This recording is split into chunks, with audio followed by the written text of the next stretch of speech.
మనం ఇంకోటి గమనించాలి. లోకంలో అందరికీ దేవుడే కదా ఆయన, అందరికీ దేవుడే, కానీ అందరికీ తండ్రి కాదు ఆయన. దేవుడు అందరినీ సృష్టించిండు. గమనించండి నా మాటలు. దేవుడు అందరినీ సృష్టించిండు, ఆయన సృష్టికర్త, కానీ అందరికీ తండ్రి కాదు. హల్లెలూయా, హల్లెలూయా. అందరికీ తండ్రి కాదు. ఎందుకు తండ్రి కాదు? దేవుని వాక్యం చూడండి, యోహాను సువార్త 1:12 తన్ను ఎందరు అంగీకరించిరో వారికందరికి అనగా తన నామమునందు విశ్వాసముంచిన వారికి దేవుని పిల్లలగుటకు ఆయన అధికారం అనుగ్రహించాడు. హల్లెలూయా. దేవుని పిల్లలు అంటే వీళ్ళకి ఆయన ఏమవుతాడు? తండ్రి. దేవుడు ఎప్పుడు తండ్రి అవుతాడు? ఎవరైతే యేసుక్రీస్తును అంగీకరిస్తారో వాళ్లకు మాత్రమే దేవుడు తండ్రి. హల్లెలూయా. మార్క్ మై వర్డ్స్, తమాషా చెప్పట్లేదు. అందరూ ఏం జరిగినా దేవుడే, ఏదైనా దేవుడే.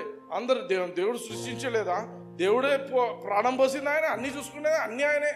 కాదు, ఆయన ఒక ఆయనను పెట్టిండు మధ్యలో, యేసుక్రీస్తు. హల్లెలూయా. లోకంలో అనుకుంటారు ఎట్లుండేది జరగదు. నువ్వు యేసుక్రీస్తును అంగీకరించినావా వేరేగా ఉంటుంది దానికి కోర్సు. నువ్వు యేసుక్రీస్తును అంగీకరించలేదా నువ్వు నశించిపోతావు. ఇక్కడ అందుకే చెప్తున్నాడు, ఏమని చెప్తున్నాడు? లోకంలో ఉన్న అందరూ కూడా దేవుని చేత సృష్టింపబడ్డారు, కానీ వాళ్ళందరికీ దేవుడు తండ్రి కాదు. ఆమేన్. కొన్ని చోట్ల దేవుడు కొంచెం ఘాటుగా కూడా చెప్తాడు. ఏమని?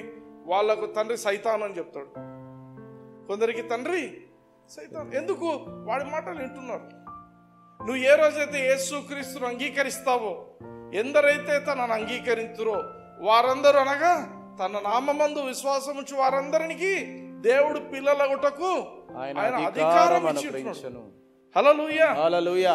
సో ఈ లోకము పరిశుద్ధాత్మ దేవుణ్ణి స్వీకరించలేదు. లోకము యేసుక్రీస్తును స్వీకరిస్తే వాళ్ళు రక్షింపబడిన తర్వాత పరిశుద్ధాత్మ దేవుని యొక్క నింపుదల వాళ్ళకు జరుగుతుంది. హల్లెలూయా, హల్లెలూయా.